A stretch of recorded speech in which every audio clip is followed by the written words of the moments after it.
Hello everyone. Last video में हमने exercise 3.5 complete की थी। अब इससे जो नेक्स्ट टॉपिक है equations reducible to a pair of linear equation in two variables, ठीक है ना। तो ये जो नया टॉपिक है ये क्या है, देखिए पढ़ते हैं। In this section we shall discuss the solution of such pair of equation which are not linear but can be reduce to linear form by making some suitable substitution, ठीक है ना। यानी कुछ इक्वेशन, पहले जो हमारे पास इक्वेशन होती थी वो लीनियर होती थी, अब इक्वेशन लीनियर नहीं है, ठीक है। लीनियर इक्वेशन कैसी होती है? A X plus B Y plus C that is equal to 0। लेकिन आप देख सकते हो x और y क्या है, ये डिनोमिनेटर में है, ठीक है ना। तो इसको मैं इस फॉर्म में नहीं ला सकता, तो हम क्या करेंगे, कुछ सुटेबल सब्स्टिट्यूशन करेंगे और फिर हम इस क्वेश्चन को सॉल्व कर देंगे, ठीक है ना। तो एग्जाम्पल नंबर 17 से शुरू करते हैं। तो जो इक्वेशन दी गई है वो क्या क्या है? 2/x प्लस 3/y, ठीक, दैट इज इक्वल टू 13। और यहाँ पे क्या है? 5/x minus 4/y that is equal to minus का 2। ये दो इक्वेशन है। करते क्या है, वन देखिए x डिनोमिनेटर में है, यहाँ भी x डिनोमिनेटर में है, y भी डिनोमिनेटर में है, यहाँ भी y डिनोमिनेटर में है। तो मैं सब्स्टिट्यूट करता हूँ 1/x that is equal to, मान लीजिए कोई नया मैं अल्फ़ाबेट ले लेता हूँ, ठीक है। तो वो मैंने क्या लिया, p ले लेता हूँ, ठीक है ना, p। एंड 1/y क्या है?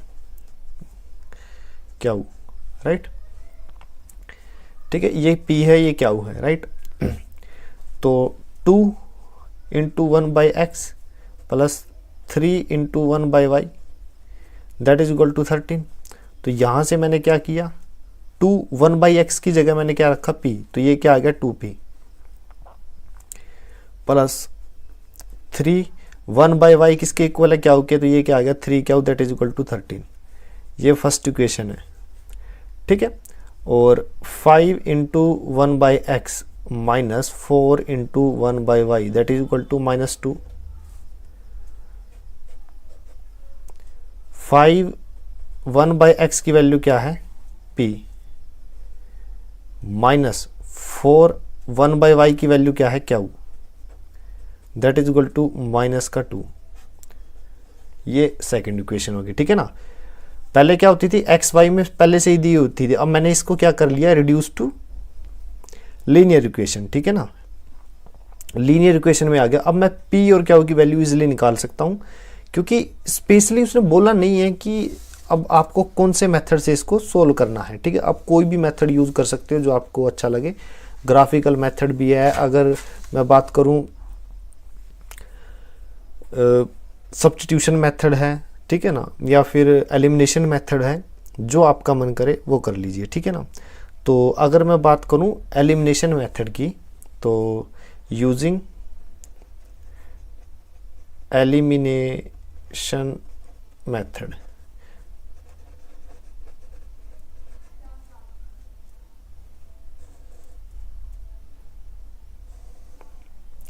ठीक है, यूजिंग एलिमिनेशन मेथड।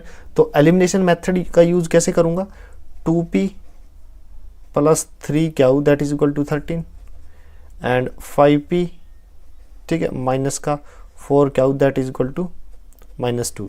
तो किसी एक वेरिएबल को आप सेलेक्ट कीजिए, या तो p को ये क्या को, उनके कोफिशिएंट को इक्वल करना है। तो मान लीजिए मैं p को सिलेक्ट करता हूँ, ठीक है, मैंने p को सिलेक्ट किया। तो यहाँ पे p का कोफिशिएंट क्या है, 2, यहाँ पे 5 है, ठीक है। तो मुझे ये दोनों इक्वल करने हैं। तो इक्वल के लिए मैं क्या करूँगा, 2 और 5 का जो एलसीएम है वो कितना है, 10, राइट। तो मुझे इसको भी 10 बनाना है और इसको भी 10 बनाना है। कैसे बनाऊंगा, इस इक्वेशन को मैं करता हूँ मल्टीप्लाई 5 से,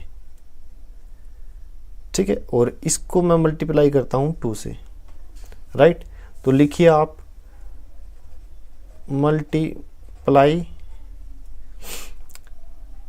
first equation by 5 and second equation by 2,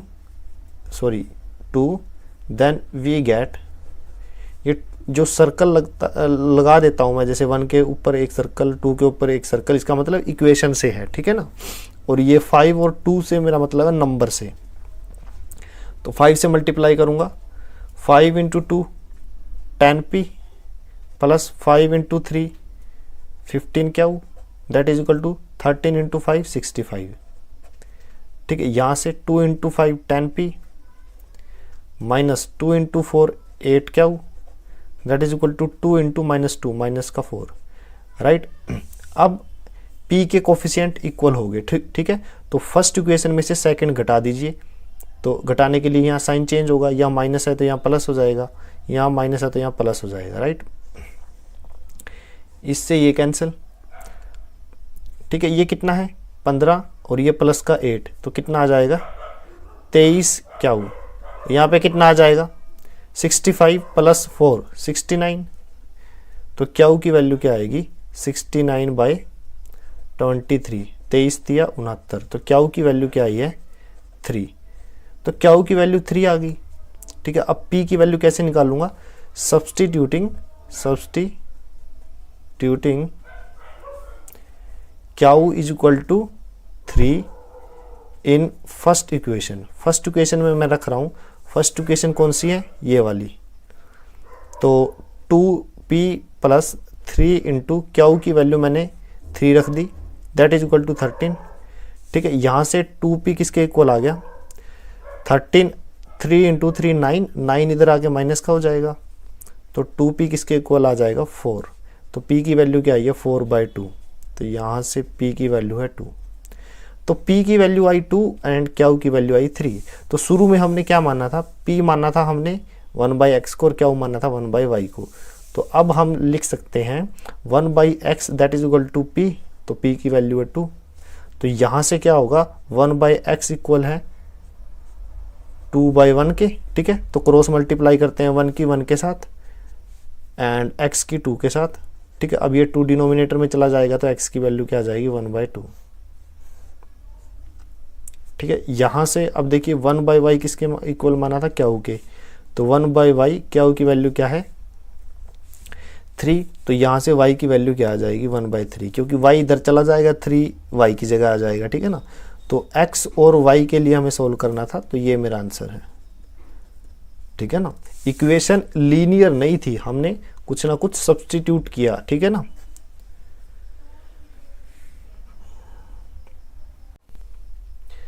next example है एग्जाम्पल नंबर 18, ठीक है। इससे पहले जो एग्जाम्पल किया था सेम ऐसा ही है। Solve the following pair of equation by reducing them to a pair of linear equation. तो देखिए 5/x - 1 plus 1/y - 2 that is equal to 2, ठीक है। ये इक्वेशन है x - 1 6/x - 1 minus 3/y - 2 that is equal to 1। अब आप देख सकते हो फर्स्ट इक्वेशन में डिनोमिनेटर में x - 1 और यहाँ भी x - 1, तो मैं मान लेता हूँ 1/x - 1 that is equal to p, और यहाँ भी y - 2 यहाँ भी y - 2, तो 1/y - 2 that is equal to q, ठीक है। तो मैं रखता हूँ यहाँ पे, तो 5 into 1/x - 1 plus 1 into 1/y - 2 that is equal to 2, ठीक है। और यहाँ पे 1/x - 1 को क्या लिखूंगा p प्लस 1 इंटू 1/y - 2 को क्या लिखूंगा q, तो ये q है दैट इज इक्वल टू 2। ये मेरी फर्स्ट इक्वेशन है। यहाँ देखिए 6 into 1/x - 1 minus 3 into 1/y - 2 that is equal to 1, तो 6p minus 3q that is equal to 1। ये मेरी सेकंड इक्वेशन। तो मेरे पास ये दो इक्वेशन है, ठीक है। अब ये लीनियर हो गई, ये लीनियर नहीं थी, अब ये लीनियर हो गई, ठीक है ना। इसमें p क्या सब्स्टिट्यूट किया, ठीक है। तो ये चीज़ आप याद रखें, क्या क्या चीज़ें रखी हैं। बाद में काम आएगी जब आंसर निकालना होगा, ठीक है। अब ये लीनियर इक्वेशन तो आप कैसे भी सोल्व कर सकते हो, आपके पास सब्स्टिट्यूशन मेथड है, एलिमिनेशन मेथड है, क्रॉस मल्टीप्लिकेशन मेथड है, ग्राफिकल मेथड है, ठीक है। तो सबसे बेस्ट क्या है, elimination method, using elimination method. कारण क्या है, क्योंकि इसमें ना क्या होता है, एक वेरिएबल को तुरंत आप एलिमिनेट कर सकते हो, ठीक है। अब यहाँ पे देखना 5p plus Q that is equal to 2, ठीक है। 6p minus 3 Q that is equal to 1। यहाँ पे क्याऊ का कोफिशिएंट 1 है या 3 है, अगर मैं इसको 3 से मल्टीप्लाई करूँ तो कोफिशिएंट इक्वल हो जाएगा, तो यहाँ से मैं 3 से मल्टीप्लाई कर रहा हूँ, लिख भी दीजिए मल्टीप्लाई फर्स्ट इक्वेशन बाय 3, ठीक है। तो 3 से मल्टीप्लाई करूंगा 15p plus 3 Q that is equal to 6, और नीचे क्या दिया होता है 6p minus 3 Q that is equal to 1, ठीक है। तो आप इनको सोल्व करेंगे, करिए क्या, ये पॉजिटिव है ये नेगेटिव है, जस्ट ऐड कर दीजिए, ठीक है ना। हम क्या करते हैं, जस्ट ऐड करते हैं, ठीक है। तो यहाँ कितना है 15 और 6 21p की कैंसिल हो जाएगा, that is equal to 6 and 1 7, तो p की वैल्यू क्या आएगी 7/21 यानी 1/3। तो p की वैल्यू क्या आ जाएगी 1/3। p की वैल्यू हमारे पास है, देख कितनी इजीली बिल्कुल हमने इसको कैलकुलेट किया। तो substituting p is equal to 1/3 in, देख substituting p is equal to 1/3 in कौन सी इक्वेशन में रखूं, फर्स्ट इक्वेशन में रख देता हूं, ठीक है। तो 5p की वैल्यू क्या आई है 1/3 plus Q that is equal to 2, and यहाँ से क्या आएगा क्याऊ की वैल्यू क्या आएगी 2 एज इट इज, और ये वैल्यू इधर माइनस में आ जाएगी, तो 5/3। तो ये क्याऊ की वैल्यू क्या आई है 3 दूनी 6 माइनस 5 यानी 1/3। तो p और क्याऊ की वैल्यू क्या आई है 1/3 और p और क्याऊ की वैल्यू क्या थी 1/x minus 1 that is equal to p and 1/y minus 2 that is equal to Q. तो 1/x minus 1 that is equal to p, ठीक है, और p की वैल्यू क्या है 1/3। तो क्रॉस मल्टीप्लाई करने पर 3 की वैल्यू 3 की मल्टीप्लिकेशन 1 के साथ 3 that is equal to x minus 1 की मल्टीप्लिकेशन 1 के साथ। तो यहाँ से x की वैल्यू क्या आएगी, माइनस का 1 इधर जाके पॉजिटिव हो जाएगा, तो 3 + 1 that is equal to x। तो x की वैल्यू क्या है 4, ठीक है, और 1/y माइनस का 2 ये किसके इक्वल है क्याऊ के। तो क्याऊ की वैल्यू क्या है 1/3। इसमें भी क्रॉस मल्टीप्लिकेशन करने पर 3 की 1 के साथ 3, y माइनस 2 की गुना 1 के साथ तो y माइनस 2। तो y की वैल्यू क्या आएगी 2 इधर जाएगा तो प्लस का हो जाएगा 3 + 2 5। तो x की वैल्यू क्या है 4, y की वैल्यू क्या आई है 5। तो ये दोनों मेरा क्या है आंसर, ठीक है ना। मैं हर बार एलिमिनेशन मेथड यूज कर रहा हूं, आपका जो मन करे वो कर लो, ठीक है ना, जो मेथड यूज करना चाहो कर लो, ठीक है ना। एग्जाम्पल नंबर 19, ठीक है। स्टेटमेंट क्या है, ए boat goes 30 kilometre upstream and 44 kilometre downstream in 10 hours. देखिए सबसे पहले आपको समझना पड़ेगा कि जो 2 वर्ड हैं, जो 2 टर्म यूज हुई हैं डाउन स्ट्रीम एंड अपस्ट्रीम क्या है, ठीक है। हिंदी भाषा में अपस्ट्रीम को बोलते हैं जैसे नहर का पानी बहता है, ठीक है ना, आप बहाव के विपरीत दिशा में तैर रहे हैं। मान लीजिए ये वाटर है और ये इस डायरेक्शन में बह रहा है, ठीक है ना, नदी का जो ये पानी है वो इस डायरेक्शन में बह रहा है और यहाँ पे कोई व्यक्ति है वो बोट में बैठा हुआ है, ठीक है ना। अगर वो धारा के विपरीत दिशा में बहे तो उसको बोलेंगे अपस्ट्रीम, ठीक है, और जो धारा की दिशा में बहे उसको डाउनस्ट्रीम बोलते हैं, ठीक है ना। तो मैंने मान लिया कि late the speed of boat in still water. Still water से मेरा मतलब है तालाब का पानी बहता नहीं है। मान लीजिए पानी अभी खड़ा है तो बोट की स्पीड क्या है, x किलोमीटर पर आवर। ठीक है, मान लीजिए let the speed of stream, ठीक है, स्ट्रीम मतलब जलधारा, ठीक है, that is equal to y kilometre per hour. ठीक है, तो ये x है, ये y किलोमीटर पर आवर। ठीक है, दिया क्या हुआ है, हाँ एक चीज और, फॉर्मूला क्या है, टाइम का फॉर्मूला क्या होता है, time that is equal to distance by speed. ठीक है ना, टाइम किसके इक्वल है, डिस्टेंस अपॉन स्पीड। अब आगे करते हैं।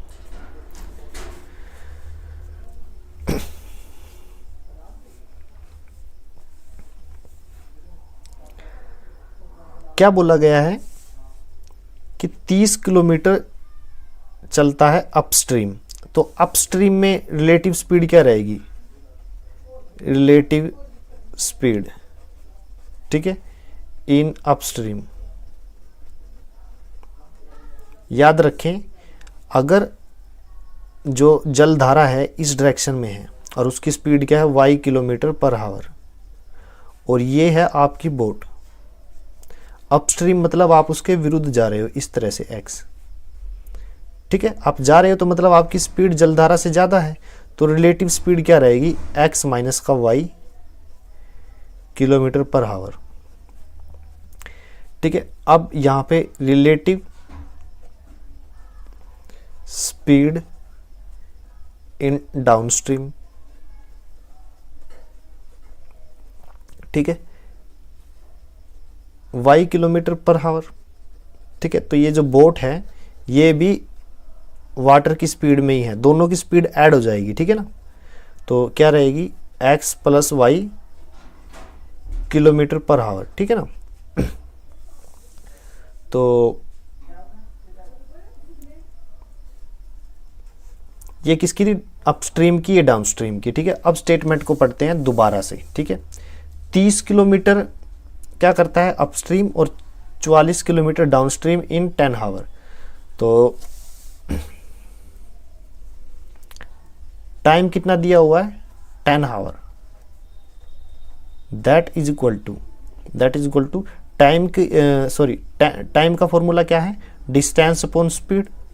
तो डिस्टेंस किसकी है, मैंने मान ली अपस्ट्रीम की, तो अपस्ट्रीम कितना 30 किलोमीटर, अपस्ट्रीम 30 किलोमीटर है, और स्पीड क्या रहेगी फिर उसकी, अपस्ट्रीम में स्पीड कितनी है, x minus y, plus downstream कितना है 44, डाउनस्ट्रीम में स्पीड कितनी है, x प्लस वाई। ठीक है, यानी ये जो टाइम है, ये जो टाइम टोटल टाइम 10 आवर है। ठीक है ना, तो मैंने ये लिख लिया 30 by x minus y plus 44 by x plus y, ये किसके इक्वल आ गया, 10 के। ये मेरी इक्वेशन नंबर 1। ठीक है, फिर आगे क्या दिया हुआ है आप देखिए, इन 13 आवर 13 घंटों में it can go 40 kilometre upstream and 55 kilometre downstream. तो अब क्या है, T2 that is equal to 13 hour. ठीक है, किसके इक्वल है, डिस्टेंस अपॉन स्पीड। डिस्टेंस कितनी है, अगर मैं बात करूं अपस्ट्रीम की तो 40 किलोमीटर अपस्ट्रीम, तो नीचे स्पीड आएगा किसकी, अपस्ट्रीम की। ठीक है ना, तो x minus y plus 55 kilometre downstream, तो उसकी स्पीड क्या है, x प्लस वाई। ठीक है, तो यहां से इस इक्वेशन को मैंने दोबारा से लिख लिया, इक्वेशन नंबर 2। ठीक है, अब आप देख सकते हो इक्वेशन नंबर 1 में डिनोमिनेटर में क्या है, x माइनस वाई, और इक्वेशन नंबर 2 में भी x माइनस वाई है। ठीक है, तो मैंने क्या मान लिया, 1 by x minus y that is equal to p, और x प्लस वाई यानी 1 by x plus y that is equal to क्या हो। तो फर्स्ट इक्वेशन को मैं रिड्यूस कर सकता हूँ 30 p प्लस 44 क्या हो के दैट इज इक्वल टू 10, ये इक्वेशन नंबर 3। ठीक है, और ये जो इक्वेशन है 40 p plus 55 q that is equal to 13, equation number 4। अब थर्ड एंड फोर्थ जो इक्वेशन है वो क्या है, वो हमारी लीनियर इक्वेशन है। तो अब हम इसको सोल्व कर सकते हैं, ठीक है ना। Solving third and fourth equation by using elimination method, ठीक है ना। देखिए मेथड और भी यूज कर सकते हैं। अगर देखिए एलिमिनेशन मेथड में अगर यूज करने लग जाऊँ, देखिए यहाँ समझने की कोशिश कीजिए, एलिमिनेशन मेथड नहीं यूज करेंगे। एलिमिनेशन मेथड में कोफिशिएंट इक्वल करने के लिए मुझे क्या करना पड़ेगा बहुत बड़े नंबर से गुना करना पड़ेगा, ठीक है। तो क्या करते हैं, एलिमिनेशन मेथड की बजाय क्रॉस मल्टीप्लिकेशन मेथड यूज कर लेंगे, ठीक है ना। यूजिंग क्रॉस मल्टीप्लिकेशन मेथड वो क्यों है, क्योंकि उसमें क्या है, नंबर्स को जस्ट गुना करना है, ठीक है ना। वो थोड़ा इजी पड़ेगा लार्ज नंबर के लिए। तो वो क्या है, x by b1 b2 c1 c2 y a1 a2 and 1 b1 b2, ठीक है। तो इनकी वैल्यू पुट कर देंगे। सॉरी, ये एक्स वाई में नहीं है, ये पी क्यू में है, तो इसको आप पी मानिए, इसको क्यू मानिए, ठीक है ना। तो इसकी इसके साथ गुना, इसकी इसके साथ, इसकी इसके साथ, इसकी इसके साथ, ये क्रॉस मल्टीप्लिकेशन का मेथड है, कई बार कर चुके हैं इसलिए मैं थोड़ा फास्ट करवा रहा हूँ, ठीक है। तो p बाय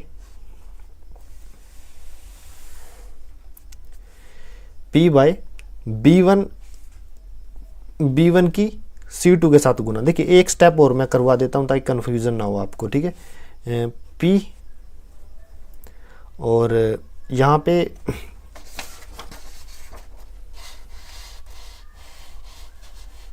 यहाँ पे b1 b2 था। b1 और b2 क्या होता है, जो सेकंड वेरिएबल के आगे कोफिशिएंट है, तो 44 एंड 55, ठीक है। फिर यहाँ पे क्या था, c1 c2 क्या है, ये कांस्टेंट, ठीक है। ये इस साइड जाएंगे तो माइनस का 10 और ये 13 इधर जाएगा तो माइनस का 13, ठीक है। ये क्या था, c1 c2 क्या a1 a2 क्या है, ये a1 है, ये a2 है, 30 40, ये 1 आएगा यहाँ पे, ठीक है। यहाँ पे क्या है, b1 b2 यानी 44 एंड 55, ठीक है। फिर इसकी इसके साथ गुना, इसकी इसके साथ गुना, इसकी इसके साथ गुना, इसकी इसके साथ गुना, इसकी इसके साथ गुना, इसकी इसके साथ गुना, ठीक है। आई होप कि आपको क्रॉस मल्टीप्लिकेशन मेथड आता हो। p बाय 44 की 13 के साथ माइनस 55 की माइनस 10 के साथ, तो माइनस 550। जो ईजी है वो मैं साथ के साथ भी कर रहा हूँ, ठीक है ना। फिर क्यू 10 की 40 के साथ, माइनस 10 की 40 के साथ माइनस का 400, माइनस 13 की 30 के साथ, 13 3 39 390 माइनस का, क्योंकि ये यहाँ पे माइनस था, ठीक है ना। दैट इज इक्वल टू 1, 30 की 55 के साथ गुना, माइनस 44 की 40 के साथ गुना, ठीक है। अब इसको थोड़ा सोल्व करते हैं। p बाय 13 चौक 52, 2 5 कॉमन, 13 चौक 52, ठीक है, और 5 57, minus 572, minus minus plus 550, that is equal to q minus 400 plus 390, ठीक है। That is equal to 1 by, यहाँ पे कितना है, 165 और 0, ठीक है, माइनस 4 चौक 16, एक कॉमन 4 चौक 16 और एक 17, एक 0, ठीक है ना। इसलिए मैंने बोला था कि जो जहाँ कोफिशिएंट ज़्यादा हो तो क्रॉस मल्टीप्लिकेशन आसान है। इसके बाद हमने सीधा इसको इस फॉर्म में लिख लिया, p बाय -572 प्लस 550 माइनस का 22 आ जाएगा। यहाँ पे क्यू बाई माइनस का 10 आ गया, इनको सोल्व किया, और जब इनको सोल्व किया तो ये आ गया। ठीक है, तो आप यहाँ पे एक वेरिएबल है, यहाँ भी एक वेरिएबल है, तो पहले हम इन दोनों को ले लेते हैं। ठीक है, तो p बाई माइनस का 22 बराबर है 1 बाय माइनस का 110। ठीक है, माइनस से माइनस कैंसिल। ठीक है, तो क्रॉस मल्टीप्लिकेशन करने पर, या फिर 11 से काट दीजिए, ठीक है ना, या 22 से भी कट जाएगा, तो 22 से कम 22, 22 पंजे 110, तो p की वैल्यू क्या आ जाएगी 1/5। ठीक है, इन दोनों को लीजिए, क्यू बाय माइनस का 10 that is equal to 1 by minus 110, minus से माइनस कैंसिल, 0 से 0 कैंसिल, क्यू की वैल्यू क्या आ जाएगी 1/11। ठीक है, ये p और क्यू की वैल्यू हमारे पास आ गई, राइट। और हमने शुरू में क्या माना था, देखिए शुरू में हमने जो माना है वो क्या माना है, p की वैल्यू है 1/x माइनस वाई, तो 1/x minus y that is equal to क्या है, ये वैल्यू है 1/5 के। ठीक है, तो यहाँ पे क्रॉस मल्टीप्लाई करूँगा 5 की 1 के साथ 5, और यहाँ पे x माइनस वाई। ठीक है, ये एक इक्वेशन आ गई, इसकी इक्वेशन नंबर 5 मान लेता हूँ। ठीक है, और यहाँ से क्यू की वैल्यू क्या है 1/11, तो 1/x plus y that is equal to 1/11। ठीक है, यहाँ पे क्रॉस मल्टीप्लाई करता हूँ 11 that is equal to x plus y, ये क्या है इक्वेशन नंबर 6। ठीक है, क्वेश्चन थोड़ा लेंथी हो गया बट इसको इजीली हम सोल्व कर सकते हैं। अब ये जो 5th और 6th इक्वेशन है, यानी x minus y that is equal to 5, ये क्या है 5th इक्वेशन, और x plus y that is equal to 11, ये क्या है 6th इक्वेशन। ठीक है, तो 5th adding 5th and 6th equation, 5 और 6 को जोड़ दीजिए, तो जोड़ेंगे जब तो x और x 2x, और माइनस वाई और y को जोड़ेंगे तो कैंसिल हो जाएगा, ये किसके इक्वल आएगा 5 और 11 16 के, तो यहाँ से x की वैल्यू क्या आई है 8। ठीक है, substituting x is equal to 8 in 5th equation. ठीक है, 5th में रखने पर तो x की वैल्यू क्या रखी 8 minus y that is equal to 5, minus y इधर आएगा 5 इधर जाएगा, तो y की वैल्यू क्या आ जाएगी 3। ठीक है ना, तो x क्या थी, speed of boat in still water, किसके इक्वल आया, x की वैल्यू आ गई 8 किलोमीटर पर आवर, और जो स्ट्रीम की स्पीड थी y 3 किलोमीटर पर आवर। ये मेरा आंसर आ गया। ठीक है ना, ये क्वेश्चन थोड़ा लेंथी था, थोड़ा 2-3 चीज़ें इकट्ठी की हमने, पहले तो इक्वेशन बनाई, फिर उस इक्वेशन को लीनियर इक्वेशन में कन्वर्ट किया, फिर उसके सोल्यूशन निकाले, फिर उससे फिर एक और लीनियर इक्वेशन आई, वो हमारा आंसर हुआ। ठीक है।